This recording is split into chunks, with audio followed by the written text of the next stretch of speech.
All right, hey everybody. This is episode one of my special edition of Aspie Chats My Life.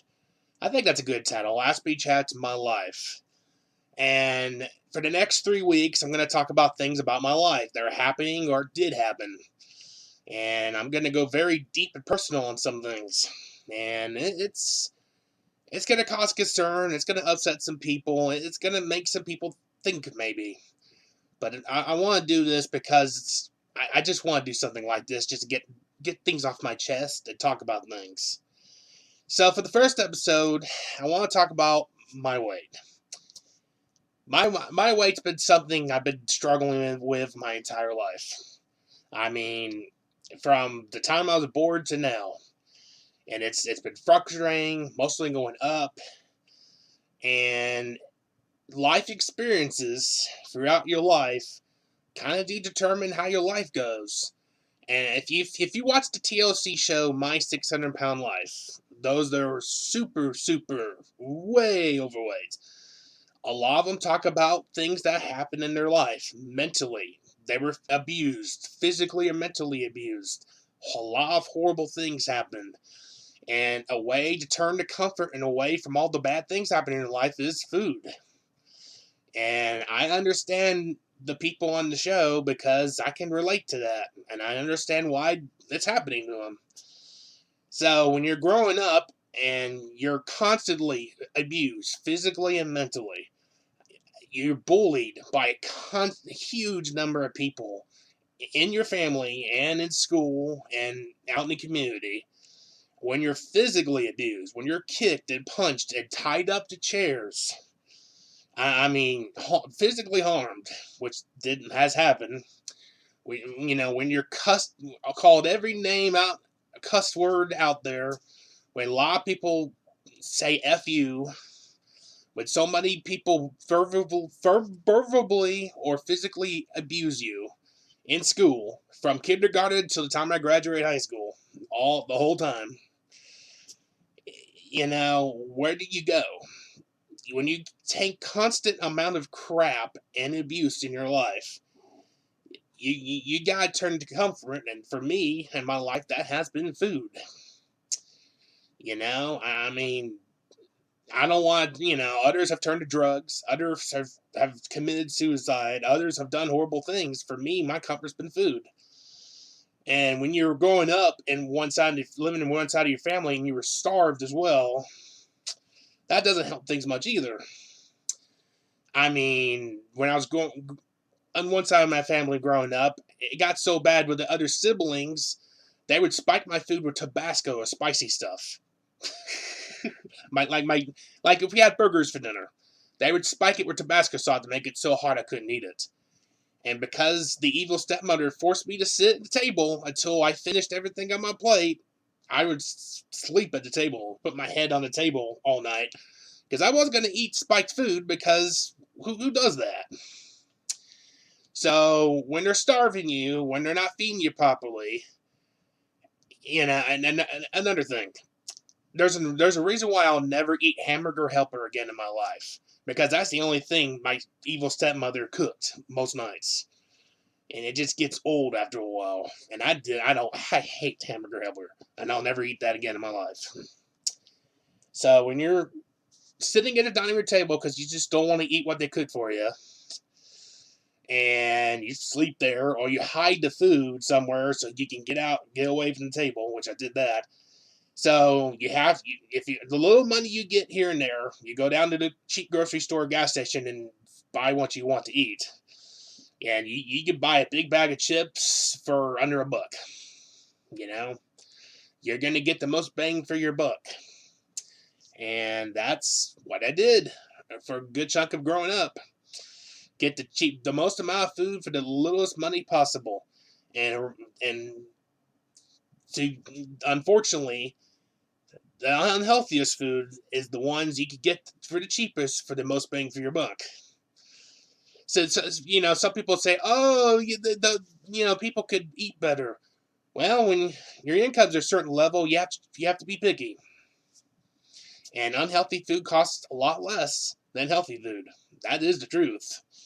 Go look at the store. Yeah, I mean, you're going to fill up your belly. You're not going to eat so little that you keep starving yourself. Who does that? And then after I get through high school, I have to live with food stamps, and you only have $100 to $150 for the whole month. That's it. So what you're gonna do? You're gonna go get the cheapest thing you can get, the most bang for your buck, because you have no other income, and that's what's happened. That's what I've been doing. I mean, I'm not on food stamps anymore because I'm on disability. I have a part-time job, but still, you get the most bang for your buck. And my weight's been going up and down throughout my life.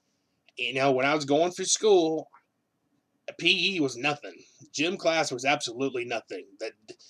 The gym teachers, PE teachers didn't do anything. I mean, we got to sit around and do nothing. And the very few times we actually did something in a PE class was hardly anything. I mean, I hate running. I don't get running at all. I just don't like it. Sorry.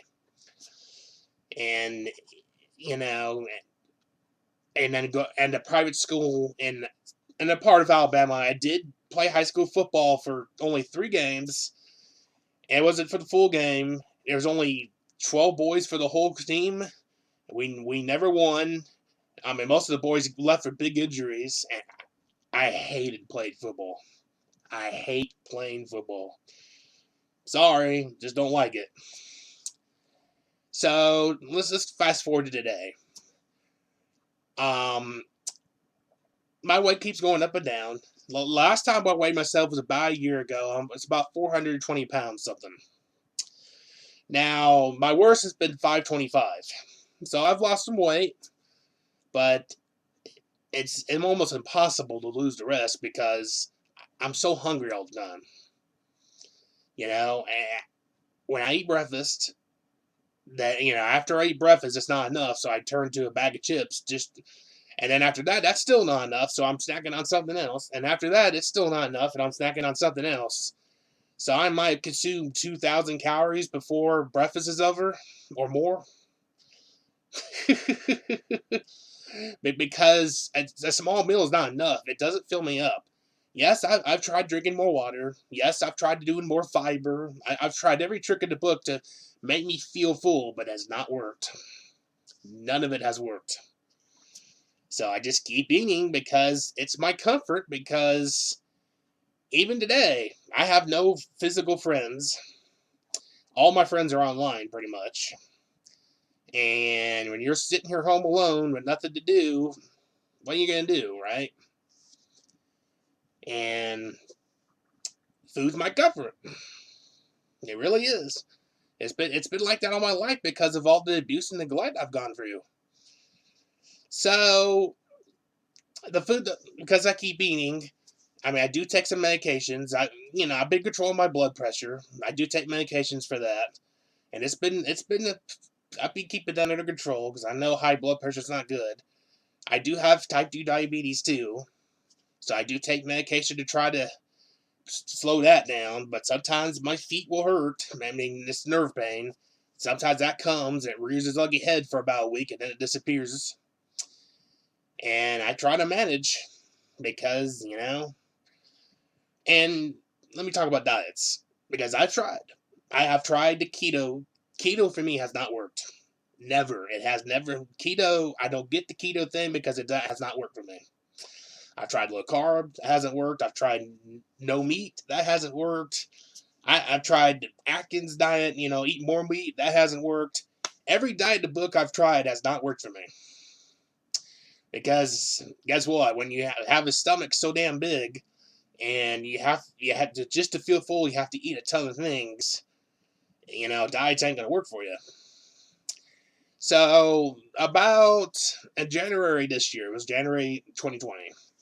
We had another doctor appointment at the cheek clinic because I can't afford to go to a real doctor because being on disability, being poor, blah, blah, blah.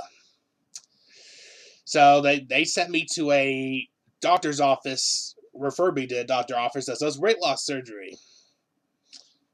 This is all before the coronavirus pandemic really took off, and all the elective procedures got suspended and everything. And they wanted to do a procedure called gastric sleeve, which would take a good chunk of the stomach out.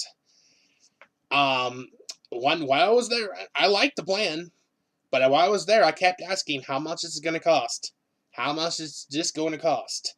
And I kept repeating that. I do have health insurance because I'm on disability. I do have Medicare, but that wouldn't pay for everything. So what would be the other cost that I couldn't afford?